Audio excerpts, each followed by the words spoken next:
তো সালাউদ্দিন সাহেব একটা অংশ এনেছেন, আরেকটা অংশ আনেন নাই। সরকার পরিবর্তন হওয়ার পরে 5 আগস্টের পরে আমরা যতটুকু জানতে পেরেছি যে তাদের সকলকে আবার পরীক্ষায় আসার জন্য ইনভাইট করা হয়েছিল, যে আসেন, বিনা পরীক্ষায় আপনারা চাকরি নিয়েছেন, মিনিমাম নিয়মটা মানে এখন আপনারা চাকরিতে ফিরে আসেন। তারা কেউ আসেন। কেন তারা আসেন? এরপরে এই ব্যাংকটা 1983 সালের নভেম্বরে 3টা শাখা দিয়ে বাংলাদেশে তার কার্যক্রম শুরু করে। ঢাকার লোকাল ব্রাঞ্চ মতিঝিলে, আগ্রাবাদ, চিটাগাং, সিলেট, তালতলা।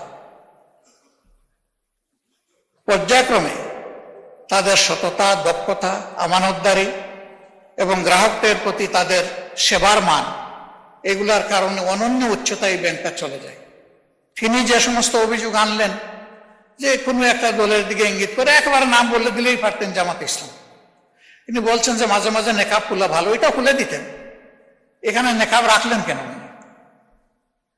যে এখান থেকে 700 টাকার একটা কি জানি 700 কোটি টাকার লোন কে নিয়েছে, এটা কোনো একটা দলের নির্বাচনী ফান্ডে ফান্ডিং করা হয়েছে। আমি এটা পরিষ্কার জানতে চাই, উনি জামাতকে এটার দ্বারা মিন করেছেন কিনা। যদি উনি মিন করে থাকেন, I am taking absolute challenge.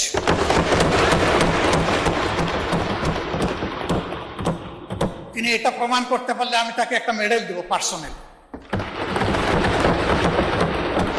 এরপরে কার ছেলে, কার নাতি, কোন কোম্পানি, শুধু ইসলামিক ব্যাংক না, যে কোনো ব্যাংক থেকে চুরি ডাকাতি অসততার মাধ্যমে কিছু নিয়ে যদি আত্মসাৎ করে থাকে, তার ব্যাপারে অবশ্যই তদন্ত করে স্টার্ন অ্যাকশন দেশের বিদ্যমান আইনে নেওয়া উচিত।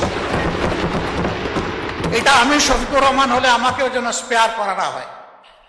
কার পাশা গেছে কার টেবিলে, খেলা যে চলছে কোন লেভেলে।